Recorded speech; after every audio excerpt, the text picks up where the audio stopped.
Hi there, it's me, Teacher Mike from Phuket Pals. Welcome back to another video. I hope this one helps you out. What we're going to learn today, guys, is how to develop our ideas further for Essay Task 2. That'll be the first part of the lesson.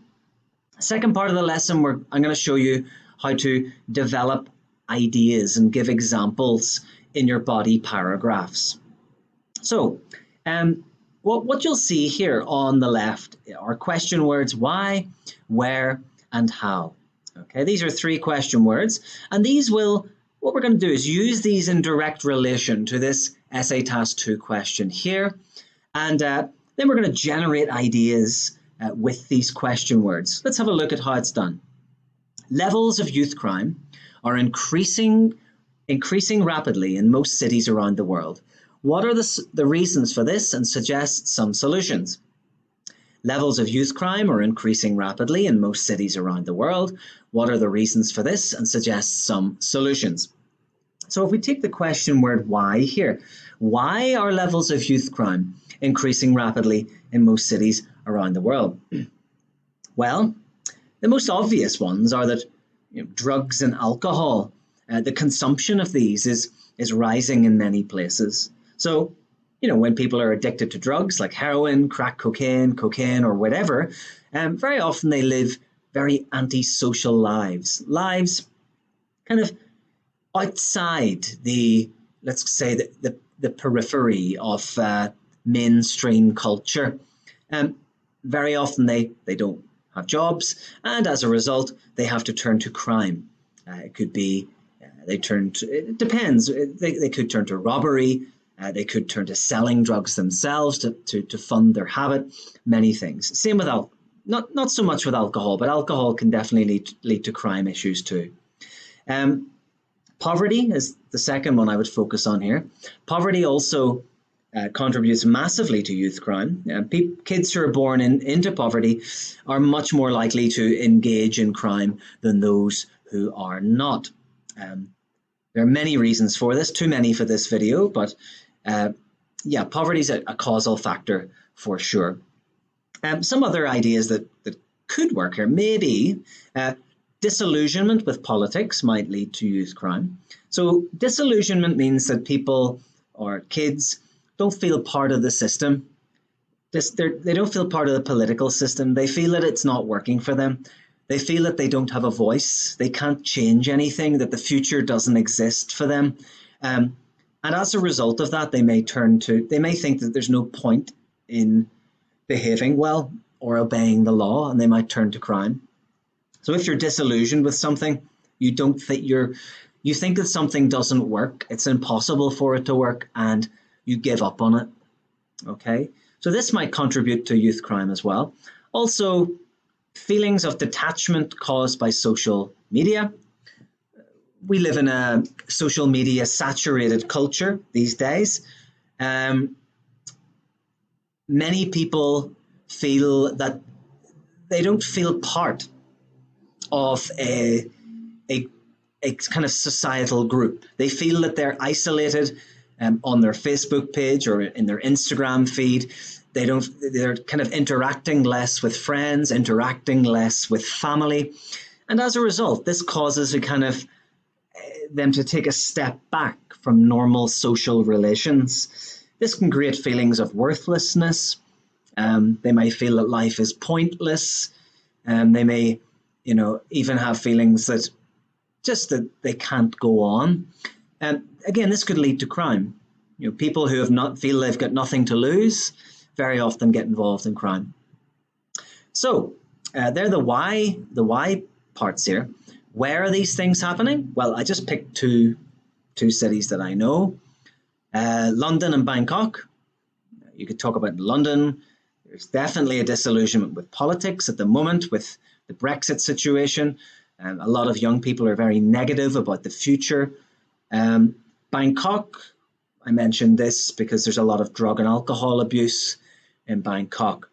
So how can we get some solutions for this issue? How can we get some solutions? Well, first thing, government spending on youth training. So the government can allocate or put some taxpayers' dollars into youth training programs. I remember years ago, when I was in Brighton in the UK, there was a wonderfully funded recycling project for homeless people in the city. What it was, if you were homeless, you could go and sign up at this recycling project. There they would train you how to make tables, how to make cabinets, how to make chairs out of recycled wood. And you didn't have to pay anything. This meant that homeless people got off the street, their lives once again had a purpose, and they gained some much needed skills, which then they could take forward with them and get a job, which again gets them off the streets. And this decreases crime in many cases. More negatively, the government could make laws more severe for offenders. So, some people would argue that more stringent or strict laws act as a deterrent, or something that prevents people from committing the crime in the first place. That could decrease crime, some people might say. Also, there could be an increased dialogue with community groups. So government representatives or local political representatives could start communicating more with community groups, youth groups, and finding out from the young people what their problems really are. And if they listen to the young people, then they might be able to offer some solutions to these issues. And if they offered solutions effectively and efficiently, then youth crime, there's a good chance that it might drop. Okay, so that's how the why, where, and how technique can work with an essay question. And you can practice with this at home with any IELTS essay 2 question. Try why, where, how, and see where it gets you. You can generate many ideas from this. Another example. Here's the question again. Even though globalization affects the world's economics in a very positive way, its negative sides should not be forgotten. Discuss. Even though globalization affects the world's economics in a very positive way, its negative side should not be forgotten. Discuss. So we get a straightforward discussion question here. So why? Why does globalization affect the world's economies in a very positive way and a very negative way? Positively, globalization creates a free flow of people, meaning people can move pretty freely around the world these days, depending on your passport, of course, but you can always get visas. But if you're in the EU, for example, you can move around quite freely. And the world is, generally speaking, because of globalization, it's much easier to get around the world these days. It feels like a smaller place. There's also the free movement of money.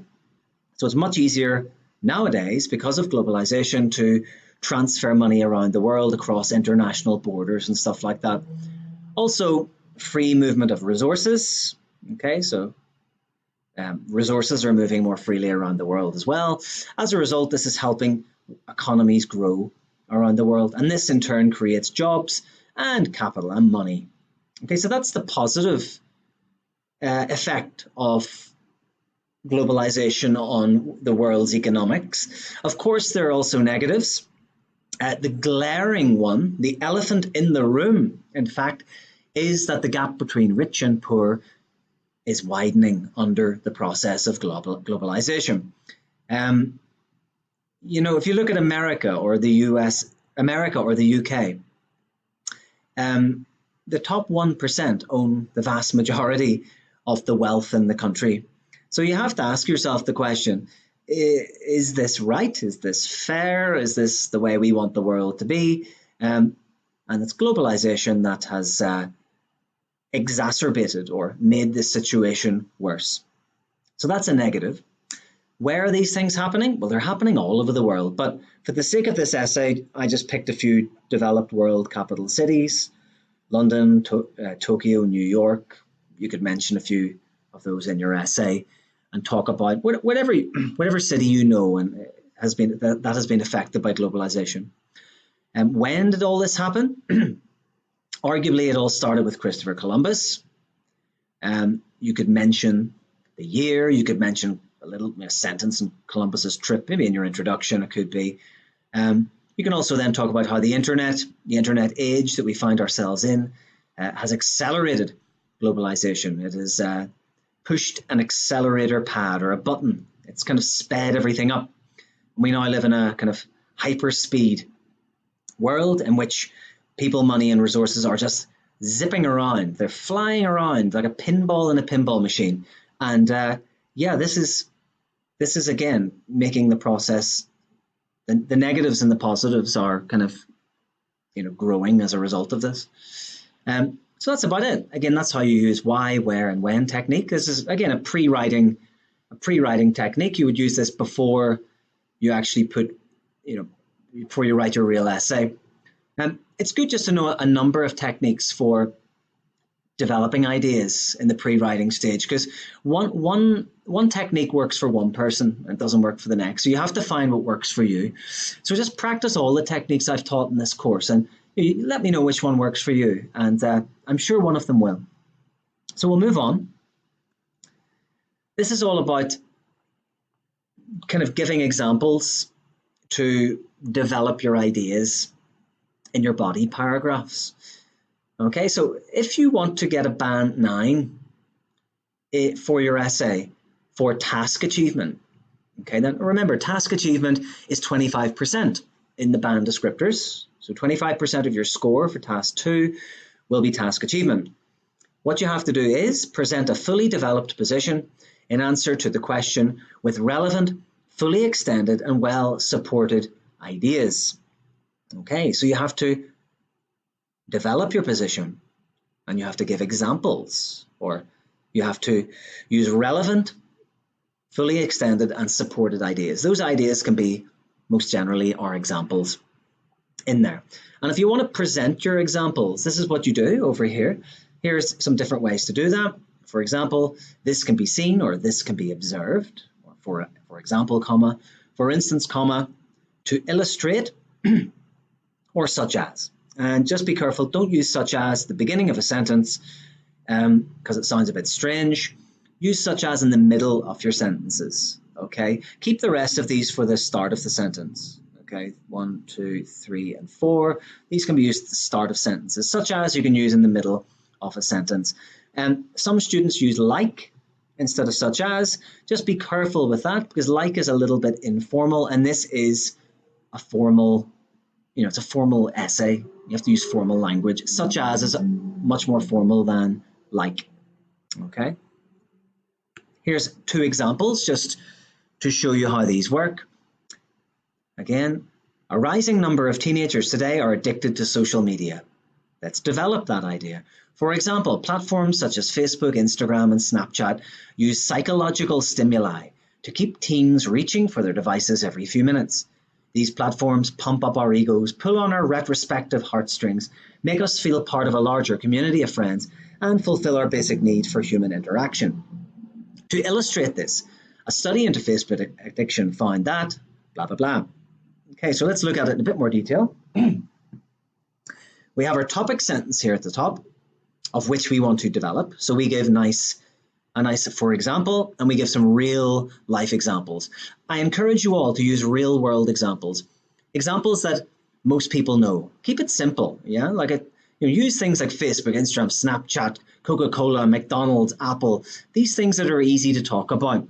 They're recognizable and they get you points, and it's much easier to write about than something obscure or unusual.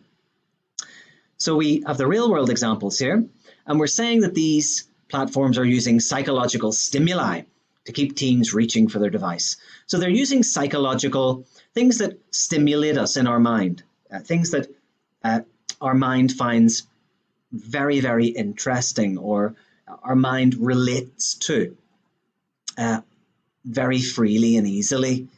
And that's exactly what these platforms are doing. They've used when they're researching these things continually, they will use psychologists to tell them, they will say, what will keep people on this platform? What will keep them on Facebook for 1 hour, 2 hours? How can we increase that? Because remember, they're getting paid for advertising revenue. The longer they keep you on there, the more they can charge for advertising. So although you're getting it for free, there is a price to be paid ultimately. There's no such thing as a free lunch, as they say. So what are these psychological stimuli that Facebook, Instagram, and Snapchat are using to keep us addicted, or keep teenagers addicted? Sorry. They're doing things like pumping up our egos, pulling on our heartstrings, our retrospective heartstrings.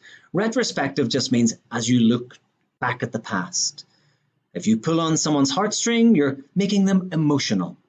So that's what Facebook does. It shows you pictures of like 5 years ago, 10 years on Facebook, and it shows you a picture of someone from that. And you think, oh, look at me then, that was great. Or maybe you see pictures of your friends from years ago and it makes your heart flutter and you think back to the past and how great things were.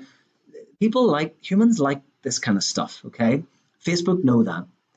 They also make you feel part of a larger community of friends. That's what social media does.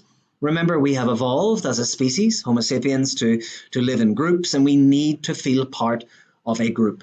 Even when we go back and we lived in groups of 120 or 125 people, we needed to feel part of something. We needed to have connections between the people in the group. People still need that today. And Facebook provides that with kind of instantaneously. Also, we need basic human interaction. Okay, and also these social media platforms here provide that with, just as I say, very, very quickly. Then we have in red here to illustrate this. So to illustrate all this stuff, a study into Facebook addiction found that, and then you will go on and explain about this study and how it affects everything. Okay, so you can see we're developing ideas nicely here in this particular body extract from a body paragraph. The second and last example today is that bullying has become an ever more serious issue in modern times. Okay, take cyberbullying, for example. Okay, so we're starting to develop this phenomena or this thing, usually facilitated or made happen via social media platforms, is causing an epidemic, a massive problem, and mental health problems for countless young people globally. Give an example again. For instance, statistics show kids in India experience the most frequent and severe cyberbullying in the world. This can lead to antisocial behavior such as self-harm and suicide. So in this paragraph, we've developed it to the max. Okay, we have examples, another example, and we give an example here as well. Okay, so that's about it for this video. I hope it helped you, and yeah, we'll see you back for the next one. Thank you.